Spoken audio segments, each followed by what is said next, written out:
Dear swilling tube jockeys, it's time to dust off your starter jackets, rip off those tearaways, and blow into your game cartridges. I'm Sam Blanford. I'm Marty T. And I'm Simon Blanford. And we wish it was the 90s. Are you ready to laugh? I said, are you ready to laugh? Quiet, you awful man. Welcome back, dear listeners. A long overdue ep of This Week On. This week on The Simpsons in 1993. The fourth episode of the fifth season, Rosebud, aired. I'm lucky enough to be in the presence of two great Simpsons minds, Simon and Marty T. Welcome, gents. Funny? Yes. First and foremost, without going into too much details, overall feelings on the episode, Marty? Yeah, I hadn't seen this one for quite a number of years, and after living in Australia, where at any time of the day, all night, 24/7 on network TV, you can find a Simpsons episode airing. This one, for some reason, it had been ages. Although I think one of the immediate things that came to mind, there were so many parts of this episode that seemed to be so deeply ingrained in my mind. And even there were quite a few aspects of the episode that I'd actually attributed to other ones, which I'll go into a little bit later. But yeah, just a real great time watching such a classic. Yeah. Hi. Yeah, I had forgotten certain parts of this episode. As you said, Marty, a lot of the quote unquote classic bits definitely still lodged in my mind, but some of the ones that I'd love to go into a little bit later because I sort of had forgotten about some of those. But it was a classic then, and it's a classic now. Yeah, in doing a little bit of research, it's highly regarded in Simpsons lore. Second rated episode in via Entertainment Weekly. IMDb rated 8.8 out of 10, which is a very high rating. Season 5 overall is an 8.2. So it stands out in a really good season. I'll stop you there because I just looked at it the first, when you get into Disney Plus, it shows you the season and the episodes chronologically. And this is episode 4, and episodes 1 through 3 are Homer's Barbershop Quartet, Cape Fear, and Homer Goes to College, and then followed by Rosebud. The Simpsons at its... I know you can say any episode, and oh yeah, of course, but I feel like these 4 to start off season 5. I mean, that's a gauntlet of episodes, man. Yeah, I thought the exact same thing when you flicked me the deets on the app. Just going through, what an awesome start, and has to be close to, like, in what is a very strong era for The Simpsons, has to be close to the peak, right? I think you mentioned it's rated number 2 of all time. Is number 1 Cape Fear? Nah. Actually, I didn't see. I just wikied this actual episode. It'll be Cape Fear. I think Who Shot Mr. Burns? Who Shot Mr. Burns is always right up there. And Last Exit to Springfield's always up there. The Dental Plan episode as well. That's always real high. Yeah, Last Exit to Springfield is often the highest. We've done Cape Fear, and I think we've done Last Exit to Springfield as well on previous This Week's On. Before we get into kind of our favourite bits, just give the listeners a little bit of a rundown of what happened in the episode, if you will, Simon. Although, as you referred to, it is on Disney Plus. For those of you who do have a subscription, you should watch it, and if you don't, just message me because you're probably my mate. So while Burns sleeps, he reminisces on his early childhood where he lived with his family and cherished his teddy bear Bobo, which he dropped in the snow when he left home to live with a twisted, loveless billionaire. After Homer performs a loutish stand-up routine where he insults Mr. Burns and moons at the crowd, Burns has his security guards break up the party by beating the guests. I think he gets some riot squad in and orders Smithers to kill the Ramones, although he does call them the Rolling Stones after the Ramones perform a scathing punk rock rendition of Happy Birthday to Mr. Burns. Homer's injured at the party, so Bart buys a bag of ice and finds Bobo in the bag and gives him to Maggie to play with. When Homer realizes Maggie is playing with Bobo, he negotiates a lucrative deal with Burns to exchange the bear, but Maggie refuses to give up Bobo, so Homer calls it off. Burns promises vengeance unless he gets Bobo back. After several hilarious failed attempts to steal the bear, Burns subjects Homer to harsh work at the nuclear power plant. Through several television broadcasts, including showing up on exercising, the Bumblebee guy. He explains he is cutting off Springfield's beer supply and hijacking its television channels as a way of extorting Homer, and tells Springfield's townspeople, including Barney, to talk to Homer if they want the TV channels and beer supply restored. A mob of townspeople soon attempt to take the beer away, but are coaxed into giving him back to Maggie when they see her sad face. Homer tells Burns that Bobo belongs to Maggie now, and she refuses to give it Bobo, even after Burns attempts to directly take him from her. Seeing how distraught Burns is, Maggie lets him have the beer. He is overcome with joy and promises to be nice to everyone, a vow he soon states under his breath he will remember. Homer is disappointed that the Simpsons family did not get a reward, even though Burns got Bobo back.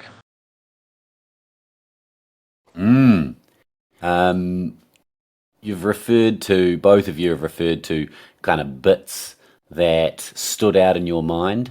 We'll start with you, Marty. It was something that, that stood out in your mind. Would you like to talk about that first, or is it something that you found really funny that you didn't remember from last time? I think one of the first ones, it's right at the start of the episode when you hear that ominous music when they pan over the front of Burns Manor. The guards out the front that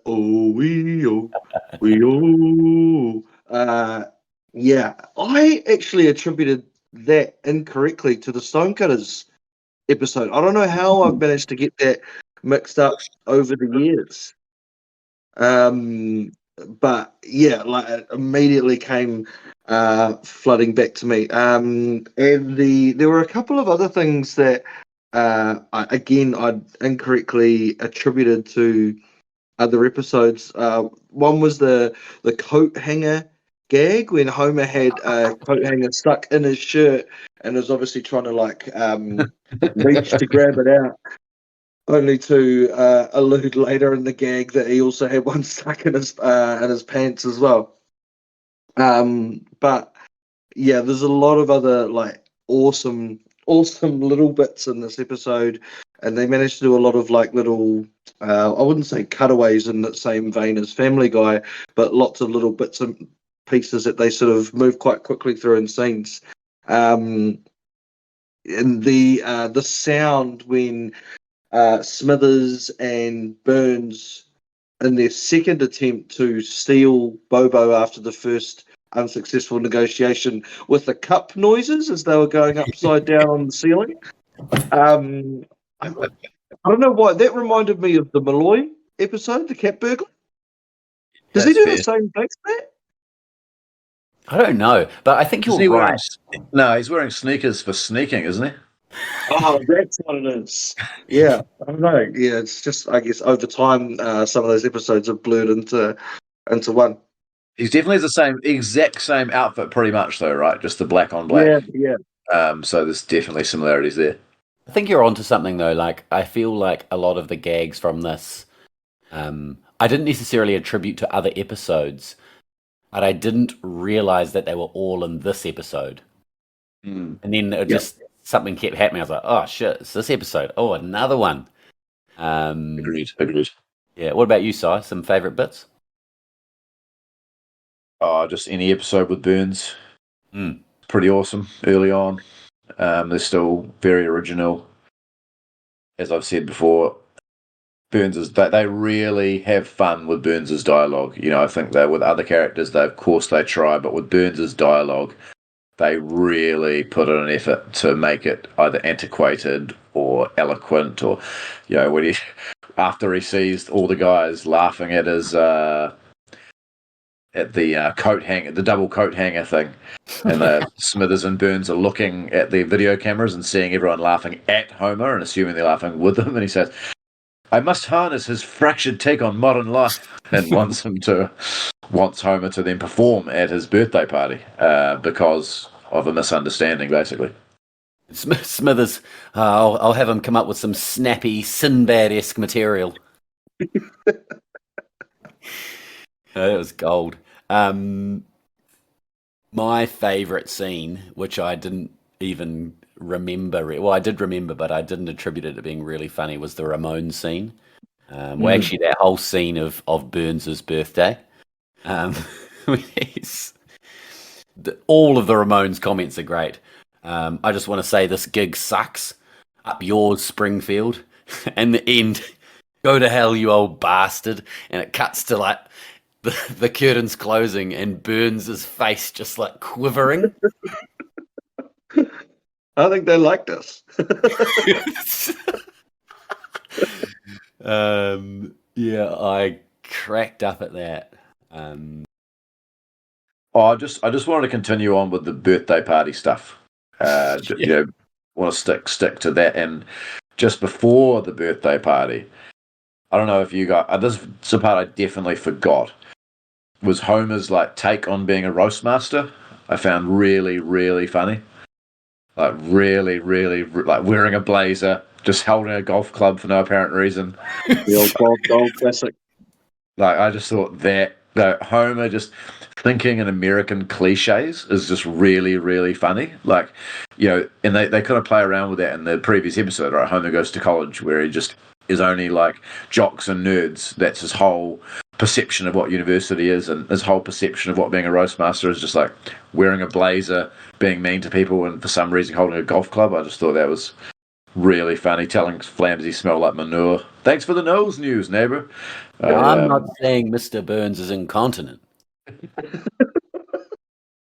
So, question on that though, like this came out in early '90s. Yep. My understanding of the comedy roast was that Jeff Ross was like the king of the roast. Did he kind of repopularize it, or was it already a thing? Or it must have been already a thing, obviously. Yeah, it was pretty big with like the Rat Pack fellas like Dean Martin, Sammy Davis Jr., Frank Sinatra, those fellas, and like back that would have been probably late '70s, I think. Jeff Ross has obviously made it a little bit more popular in the 2000s, but they'd be up there like roasting each other. Who else would have been the likes like Betty White, sorry. Was involved in some of those old ones. What was the old lady who used to like the fashion police? The Joan comic. Rivers. That's it, Joan Rivers. They did it at the Friars Club, I think, was one of the more famous venues that they did it at. Yeah. You got any more from the party, Sammy? That was gold. Just after it, when Homer's swearing that he's never going to show his ass again in public, and Lisa's, "I'd really like to believe that this time. I really would." And then, like 1 second after, he's saying he's going to do it at Selma's party. What about you, Marty? Any other favourite bits? I found there was quite a lot of good 90s specific references in the episode. Some bad one. Yeah, Sinbad was a classic. Again, going back to the party when Burnsy was going through all his gifts, and he pulls out the dustbuster. Like how 90s were dustbusters, right? When we used to have them in their kitchens. We had one. Huge. Yeah, but like you don't really see dustbusters around these days. We've definitely still got a dustbuster knocking about in our garage. Great utensil. Although, having said that, Marty, I don't know if you've got a Dyson. I feel like a Dyson is just it's just a big dustbuster. That's our vacuum cleaner at the moment. It's not we don't have a plug-in vacuum cleaner. It's a charge on the wall, take it off, vacuum. Maybe that's just what they've evolved into, and what the dustbusters just become. And then the other sort of 90s ones, which are a little bit more niche, when they were entering, when everyone was quite unenthusiastically traipsing into the birthday party single file. They had a lot of the old 90s politicians led by, obviously, Diamond Joe Quimby, who is essentially just a bastardized version of JFK, but George H.W. Bush not getting let in. Right behind, I think it was Nixon, and then getting kicked off to the side. No one-termers. And then old Jimmy Carter's standing over there with his big smile. Hey, I know a really good yogurt place. There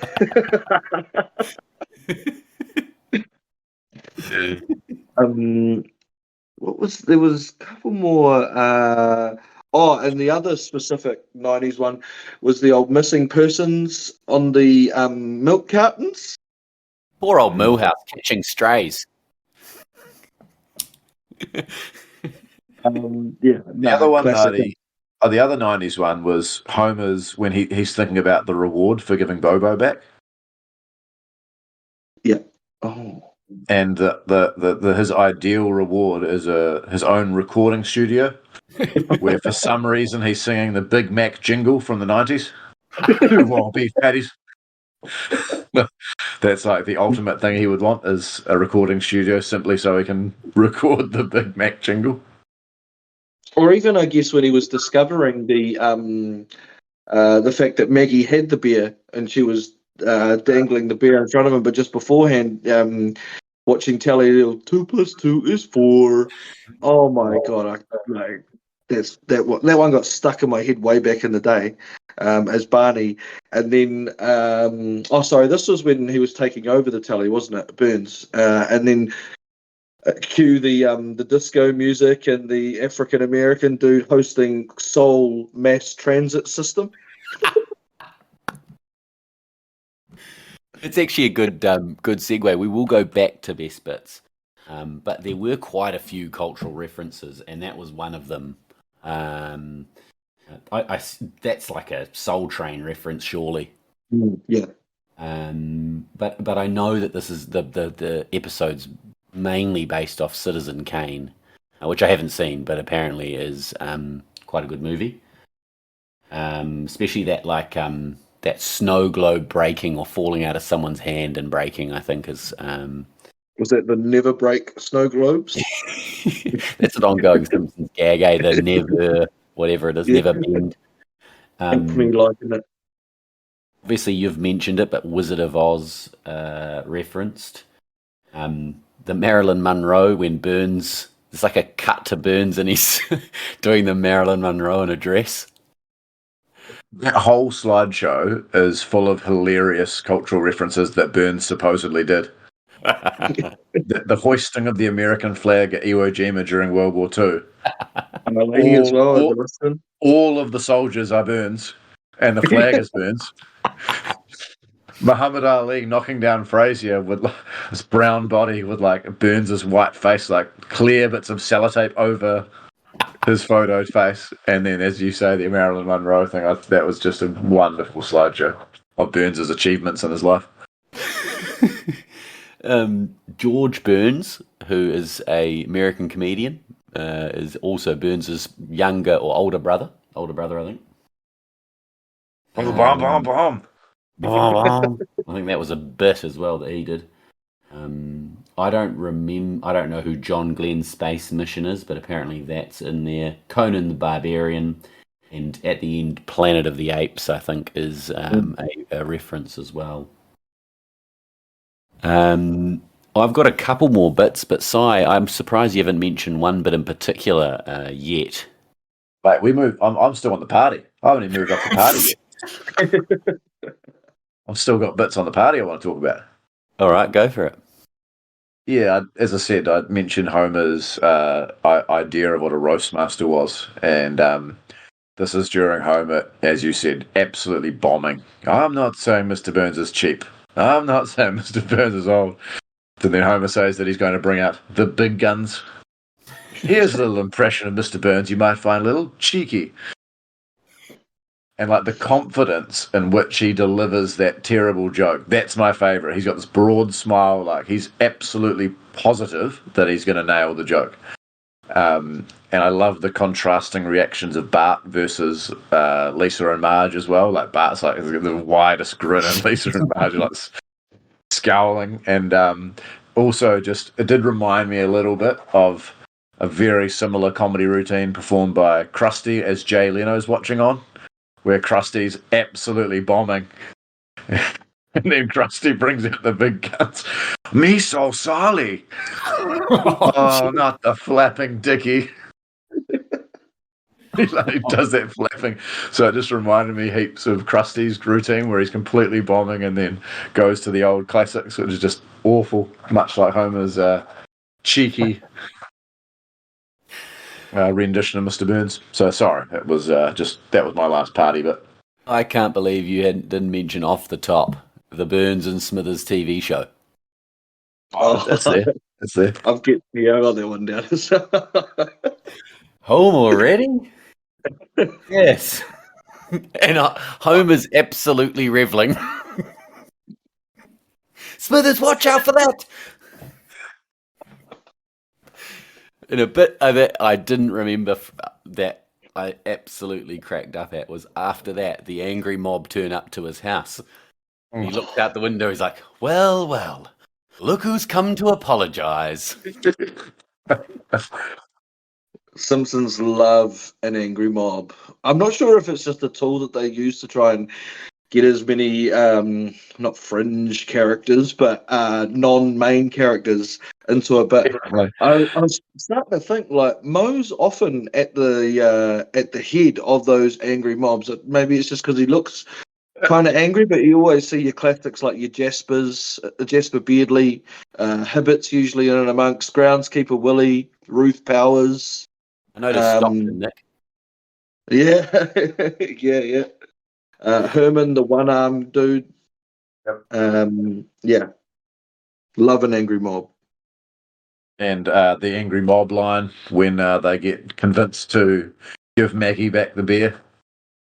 Hey everybody, what do we do now? Let's go sing at the hospital. Just completely absurd line, which I always love the Simpsons, how they're unafraid to just say a line that's not really funny, but it's just funny because of its absurdity.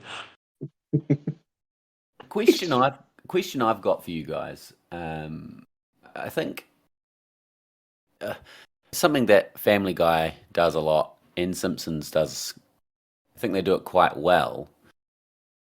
It made me think. The part that made me think of it was where Homer was enjoying the box and like leaning into like stupid Homer. And I know that like Homer is obviously quite stupid, but like, how do you guys feel about like the dumb guy or the dumb gag Homer, like him enjoying the box? Funny you should mention that, because the first time the box came up, I thought it was really unfunny. And then when they were in bed and Homer put it back on and rebuilt it again, I found that funnier. Like the Simpsons are really good at that, like almost like the Sideshow Bob and the Rakes thing. Like it's not funny at all, and then it just goes over and over and over again. It kind of becomes funnier as it goes on. Whereas Family Guy do that in a way that probably is overkill, whereas Simpsons know when to go overkill but to stop. I'm not sure what you think, Marty. I think often they lead into, like, specifically Homer's stupidity. Often when he's not necessarily the main focus of the episode, but it's a way to tie him into the episode to make him sort of that main secondary character, if you like. Because obviously it's like it's an easy one for Homer. And as you said, Sam, Family Guy do it a lot with Peter Griffin. And they had the bits like the slow realization part with Homer. There was something, and then he fell down the stairs and like saw Bobo and he was like, "How long have we had those fish?" I thought that was real good. Yeah, I was starting to think, like, have they always had fish?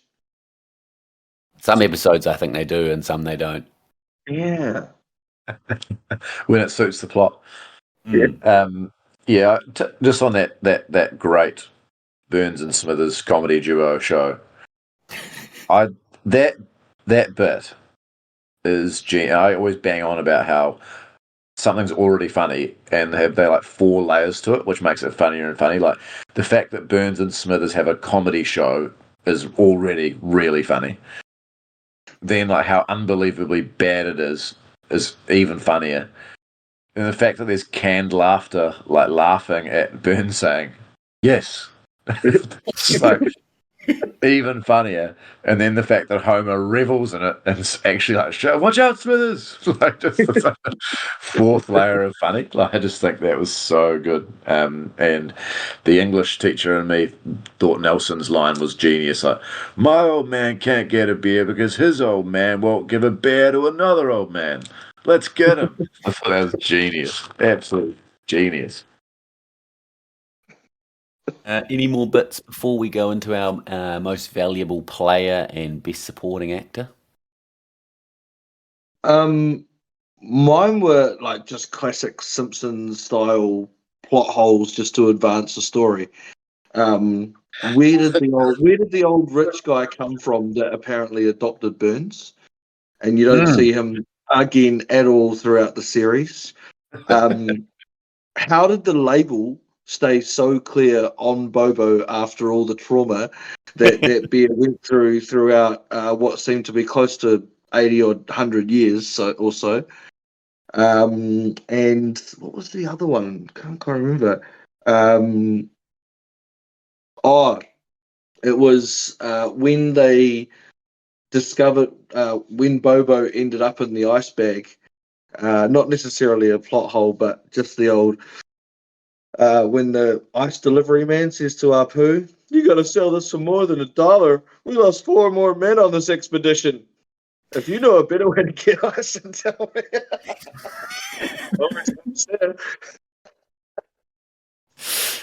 Yeah, good little cameo from Apu there, I thought.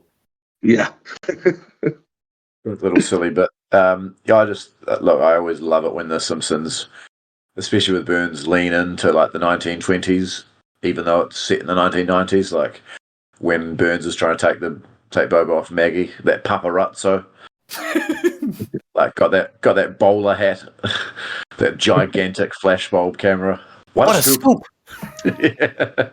I just always love when they lean into the 1920s for no apparent reason.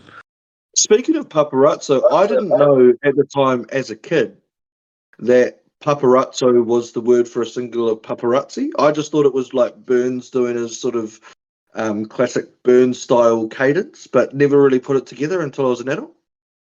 I'll raise you one there, and I still didn't know it until you just told me right then. And the same here. Oh, there you go. Before we go into MVP and best supporting actor, how many slices of American cheese do you reckon you can eat in one sitting? I did think that. And I have, in my younger post moving out of home flatting days, do remember a meal of 10 singular Cheesedale cheese slices. I reckon I could do 10, but I'd be struggling to open another pack. You might go blind. They're pretty sickly sweet, eh? I know they say it's finest cheddar made better, but I'm not so sure. Before I get my bedpan from under my pillow, Simon, can you share with us your MVP? It's Burns, no doubt about it, for the aforementioned reasons. I like that they tell a human story about Burns, but they don't humanize him. Like he's still a monster, really, and I really like that about the story. They don't like try to explain away his horrendous behavior. I love it, and he's just hilarious, obviously. Same for you, Marty? Thought about this, and I was going to go Burns. Burns is probably the obvious one, but the one that stood out for me was Smithers. Mm. I've gone with Smithers. I definitely did not click as a young fella that there are a lot of hints about Smithers's sexuality. Very subtle for a child audience, but crack up for an adult. He had a lot of great quotes throughout. When he was introducing Homer doing his roast, getting up and saying, "A small puppy, not unlike Lassie, has just been run over in the car park." And now, the comedic stylings of Homer Simpson. That was one. At the very end of the episode, during the Planet of the Apes scene, just before it cuts to the credits, Smithers as the little lapdog. Wait for me, sir. In the TV show, they've obviously painted Smithers as the housewife wearing the apron and the feather duster.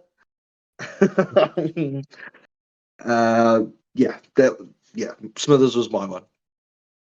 Oh, and sorry, one more was the bear costume.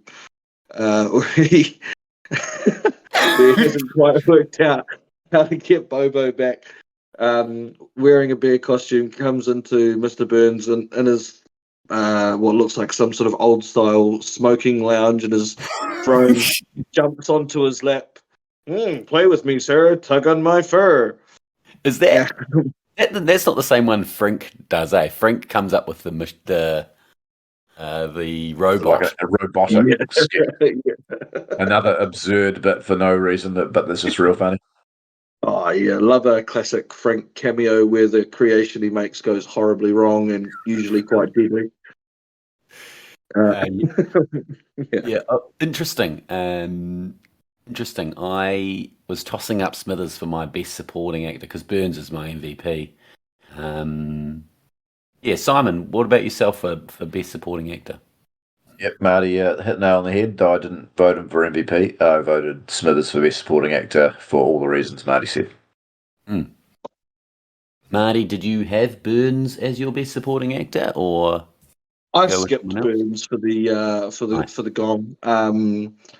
I don't know. I'm one to sort of skip over the main character, although I do love Burns. He's a fantastic character, but we're a little bit more subtle.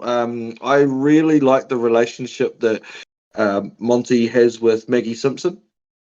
Oh, interesting. Nice. And it's like an ongoing relationship that they have throughout the series. Obviously, we already talked about Who Shot Mr. Burns right at the top of the show. But Maggie's vice-like grip, which often gets referred to throughout the show as well. Marty, not to mention the video game. The Simpsons arcade game, right? Where they kidnap Maggie. Is that right? Is that what you're doing? You're trying to get Maggie back, right? I think so. Yeah. But I really like that dynamic between the two. Very similar physical capabilities between the two, with Burnsy and Maggie. And for a character who virtually says nothing, she still manages to hold her own. So she was my backup, my best supporting actor. Yeah, I tossed up between Smithers and just want a couple of good cameos in there. I thought was Barney showing up at the door with a gun. I thought was quite funny. You mentioned it earlier, but Nelson and the bullies, but then Martin Prince popping in with the Snapdragon. First Snapdragon of the season. But my best supporting actor was someone who only appeared twice, and I cracked up laughing both times. Was Ned Flanders, insulted by Homer, Nice. and just sprayed by Mr. Burns. And he barely said anything, but I thought they were absolute gold appearances. So I went with Burns as my MVP and Ned as my best supporting actor. Probably doesn't really support the plot, but I just thought it was good. Just a quick aside on Flanders, Sam, because you've made me think of something, because I really like that point. But I feel like Flanders is one of the characters that to me now is absolutely hysterical. Like his over enthusiasm is absolutely hysterical now. I mean, I never hated him as a character as a kid, but now I just think he is that evangelical, ridiculously enthusiastic about everything. I just find hilarious in The Simpsons. Yeah. Mm. Yeah, he's good. Well, that was a fantastic episode. Really enjoyed that podcast as well. I'm glad you mentioned Smithers as the bear because it's time to stop this grotesque charade. And sign off. Cheers. Interesting, Sammy.